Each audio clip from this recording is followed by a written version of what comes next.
sun casts its glowing rays over the green meadow, turning the darkness into Earth's greatest foe.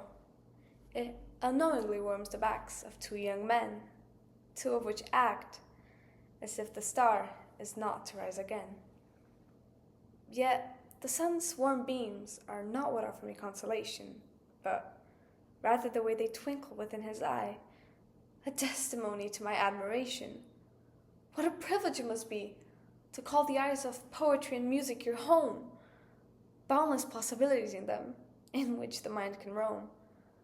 A physique that could solely belong to a god, golden locks seemingly carved by the finest of sculptors, chiseled with Zeus's lightning rod, a face deprived of wrinkles, despite the millennia of living, irises harboring the color of molten gold, ever so scorching.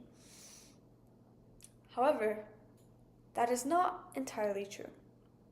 An attentive, tender look can reveal the lure. In the midst of the night, cloaked by the moonlight's silver glimmer, emerging eye bags and weak smiles, the daylight's arrogance grows dimmer. Yes! There it is!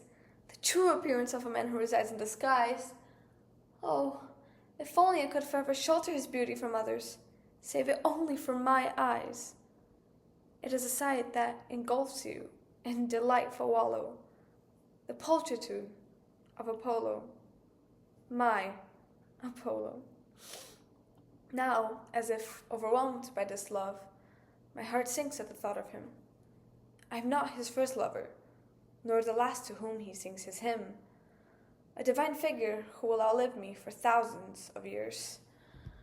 It's a reality so grim, a situation deserving of cruel sneers. The love I will devote the rest of my mortal years to is but an air bubble in the ocean shore of his life, a mere piece in the scope of his woo.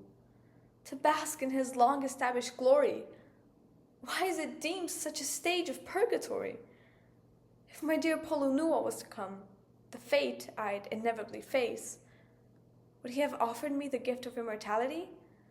Or knowingly accepted our last embrace? If he were to have proposed it, I'd have accepted the prize affectionately. Hence, the agony of my loss would not have pierced his heart so greatly.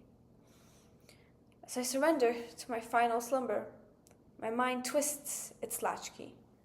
My body rests on his lap, his arms wrapped around me. My senses begin to dissipate. His melancholic howls fade in my ears. I shut my eyelids, glad to take my last breath without possessing any fears. Farewell, dear Apollo, the true god of my adoration, a driving need to follow. The flower I have now become represents much more than just your sorrow. It is concrete evidence of love, how it shall continue regardless of what comes tomorrow.